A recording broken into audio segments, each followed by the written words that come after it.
परिवार केन्द्रित स्वास्थ्य सेवा र जीवनपथको अवधारणा अनुरूप प्रत्येक व्यक्तिको स्वास्थ्य अवस्थाको नियमित अनुगमन गर्ने उद्देश्यले सामुदायिक स्वास्थ्य तथा नर्सिङ सेवा घरदैलो कार्यक्रम 2078 सालको सामुदायिक स्वास्थ्य कार्यक्रम निर्देशिका अनुसार सञ्चालनमा आएको हो। हाल यो कार्यक्रम नेपालको 5वटा नगरपालिकामा लागू भइरहेको छ र यस कार्यक्रमको कार्यान्वयनका लागि यी नगरपालिकाहरूको हरेक वडामा तालिम तथा लाइसेन्स प्राप्त सामुदायिक स्वास्थ्य नर्सहरू खटिनु भएको छ।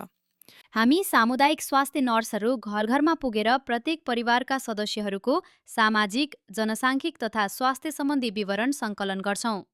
सङ्कलित जानकारीका आधारमा सेवाको आवश्यकता अनुसार नियमित अनुगमन, व्यवस्थापन तथा आवश्यक रिफरल गर्छौँ। यी सबै सेवा तथा गतिविधिसँग सम्बन्धित तथ्याङ्क मोबाइल प्रणाली कम्युनिटी हेल्थ टुलकिटमा सङ्कलन, व्यवस्थापन र नियमित रिपोर्टिङ गर्छौँ। गर्भावस्थाको प्रारम्भिक पहिचान गरी गर्भवती महिलालाई नेपाल सरकारको निर्देशिका अनुसार गर्भजाँच, सुरक्षित मातृत्व सेवा तथा स्वास्थ्य संस्थामा सुत्केरी गराउने तयारीका लागि आवश्यक परामर्श, समन्वय र रिफरल गर्छौँ। सुत्केरी महिलालाई स्वास्थ्य संस्थाबाट डिस्चार्ज भएपछि प्रोटोकल अनुसार घरमै पुगेर आमा र नवजात शिशुको स्वास्थ्य जाँच गर्छौँ। खतराका चिन्ह देखिएमा समयमै स्वास्थ्य संस्थामा रिफरल गरी फलोअप सुनिश्चित गर्छौँ। 5 वर्ष मुनिका बालबालिकाको स्वास्थ्य जाँच तथा पोषण मूल्याङ्कन गर्छौँ र विद्यालयहरूमा विभिन्न विषयमा स्वास्थ्य शिक्षा प्रदान गर्छौँ।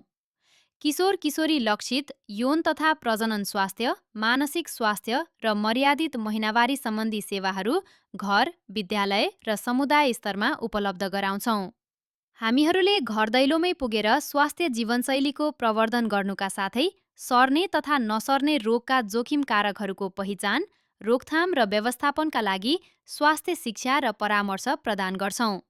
साथै स्वास्थ्य आमा समूह बैठक, ज्येष्ठ नागरिक दिवा सेवा जस्ता कार्यक्रमहरूमा वयस्क तथा ज्येष्ठ नागरिकका लागि उच्च रक्तचाप, मधुमेह, मानसिक स्वास्थ्य समस्या तथा पाठेघर र स्तन क्यान्सरको स्क्रिनिङ सेवा प्रदान गर्छौँ।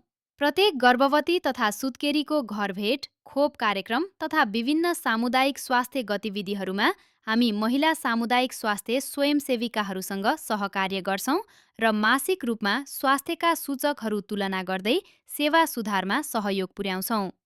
साथै स्वास्थ्य संस्था र स्थानीय तहसँग समन्वय गरी घरभेटका क्रममा पहिचान भएका स्वास्थ्य समस्याबारे छलफल गर्दै समयमै रिफरल सेवा सुनिश्चित गर्छौँ। सामुदायिक नर्सहरूको कार्य सुपरिवेक्षण गर्न हरेक पालिकामा एकजना सामुदायिक स्वास्थ्य अधिकृत हुनुहुन्छ।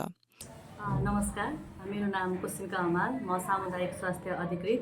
सुरुवाती चरणदेखि नै यस कार्यक्रममा आबद्ध भइरहेको नै छु अनि अहिलेसम्म यो कार्यक्रममा जति पनि कुराहरू भइरहेछ, जति पनि सेवाहरू हामीले दिइरहेछौँ त्यसमा चाहिँ सुरुदेखि नै त्यसमा सहभागी चाहिँ हुने एउटा अवसर चाहिँ मिलेको छ। उहाँ जस्तै सामुदायिक स्वास्थ्य अधिकृतहरूले नियमित रूपमा क्षेत्रगत भ्रमण गरी घरदैलोमै प्रभावकारी स्वास्थ्य सेवा पुर्याउन सामुदायिक स्वास्थ्य नर्सहरूलाई आवश्यक प्रवर्धन, निरीक्षण, सल्लाह र सहयोग प्रदान गर्नुहुन्छ। साथै कार्यक्रम कार्यान्वयनमा देखिएका समस्या समाधान गर्न विभिन्न सरोकारवाला निकायहरूसँग आवश्यक समन्वय र सहकार्य समेत गर्नुहुन्छ। सामुदायिक स्वास्थ्य नर्सहरूको नेतृत्व, प्राविधिक दक्षता र समन्वयात्मक कार्यले प्राथमिक स्वास्थ्य सेवालाई अझ प्रभावकारी र सबल बनाएको छ। सामुदायिक स्वास्थ्य तथा नर्सिङ सेवा घरदैलो कार्यक्रम समुदाय स्तरमै गुणस्तरीय स्वास्थ्य सेवा पुर्याउँदै स्वस्थ समुदाय र समुन्नत राष्ट्र निर्माणतर्फ निरन्तर अग्रसर छ।